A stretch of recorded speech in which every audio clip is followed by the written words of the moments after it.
Starting Spanish in my 50s. I'm 52 years old. At this age, most people I know are thinking about retirement plans, keeping up with their health, or helping their kids navigate adulthood. But me, I decided to start learning Spanish. When I told friends and family about it, the reactions were almost identical. Why Spanish now?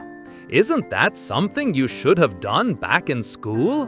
What are you going to do with Spanish at your age? I couldn't even argue. They had a point. I'd lived more than 5 decades without it. But deep inside, there was this tiny, persistent dream. I wanted to be able to talk to someone in Spanish without fear. Not just a hola or gracias, but a real conversation, even if it was clumsy. The truth is, languages had always been my weakness. Back in high school, Spanish class felt like torture. Vocabulary lists slid right out of my brain, and verbs like ser and estar made me want to bang my head against the desk. I barely passed, and I carried that embarrassment with me for years. Later in life, the absence of Spanish caught up with me. At the grocery store, when a woman asked me something in broken English and I couldn't reply, I felt useless. At work, when colleagues chatted with Spanish-speaking clients, I stayed silent. Even at my own son's soccer games, where half the parents spoke Spanish, I felt like an outsider. Whenever someone suggested I try again, I shrugged it off. My brain's too old. I'm just not wired for languages. I've made it this far without Spanish, why bother now? That was the lie I told myself, until one small encounter changed everything. One afternoon, I was at the bus stop when a young man approached me with a map. He looked lost and said, "¿Dónde vos?" His English was almost non-existent, and my Spanish was buried under 30 years of neglect.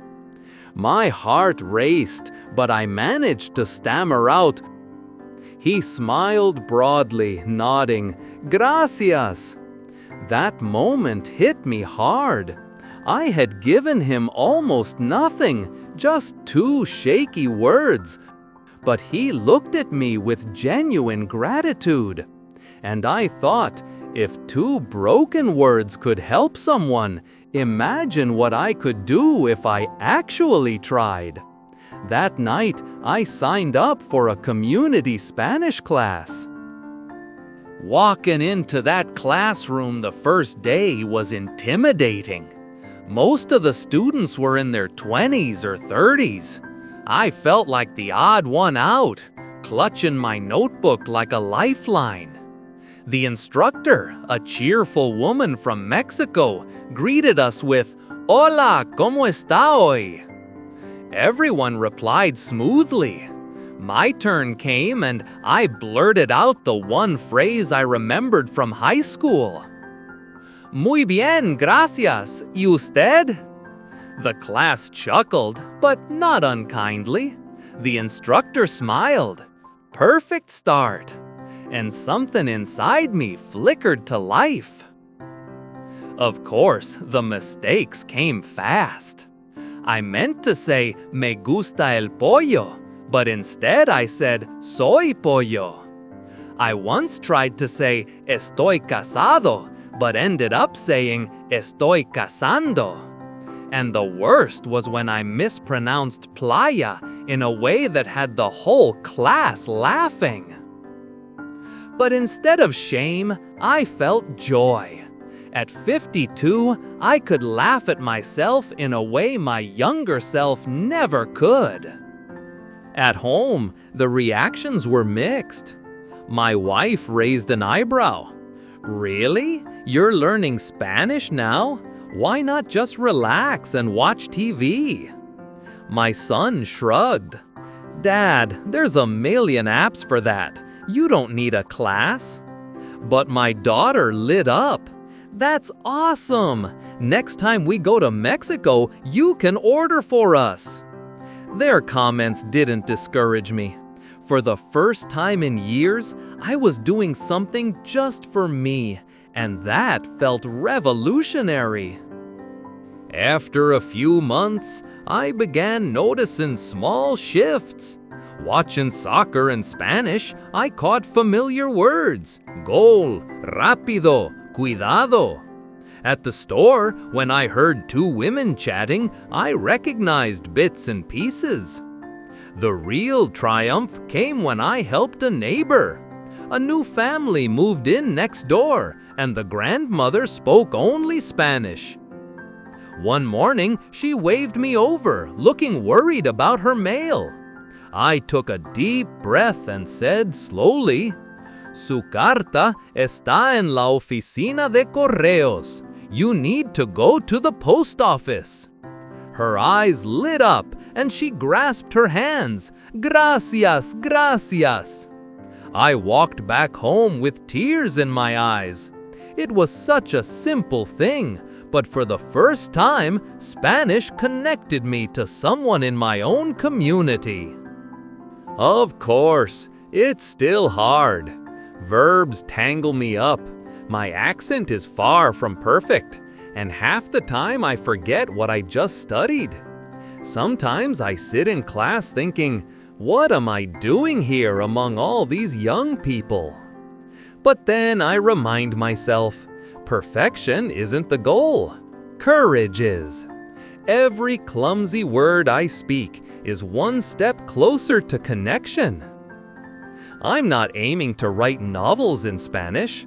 I just want to walk into a restaurant, greet the waiter, order my meal, and say thank you with confidence.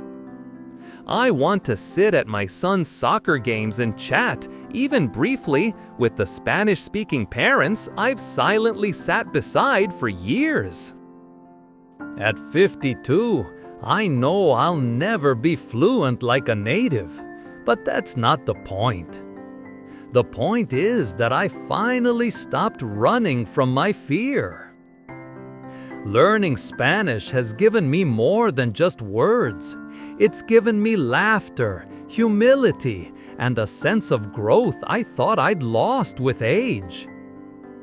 My dream now is simple: to travel to Mexico or Spain with my family and to speak enough Spanish to get us around.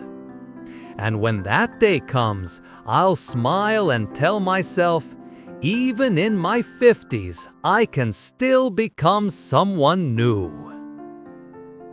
As a language educator who has spent decades working with adult learners, I can say this with absolute certainty: it is never too late to start.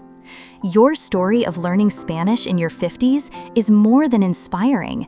It's a living example of what education is really about. It's not about chasing perfect grammar or flawless pronunciation. It's about courage, curiosity, and connection. Many adults hesitate to start something new because they think age is a barrier.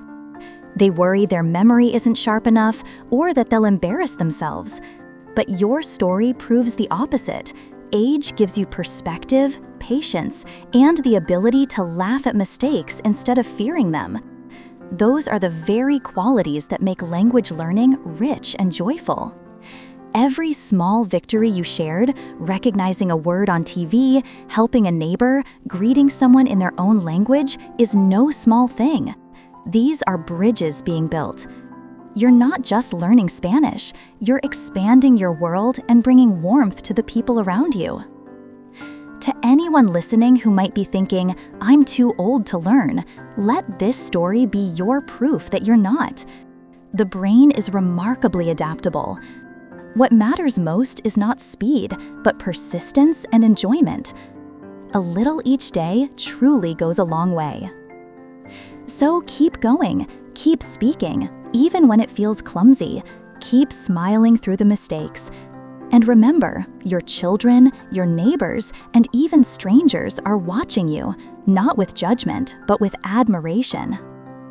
One day, when you're in Mexico ordering a meal or sitting at a soccer game chatting with another parent in Spanish, you'll realize that what you built was more than just a skill.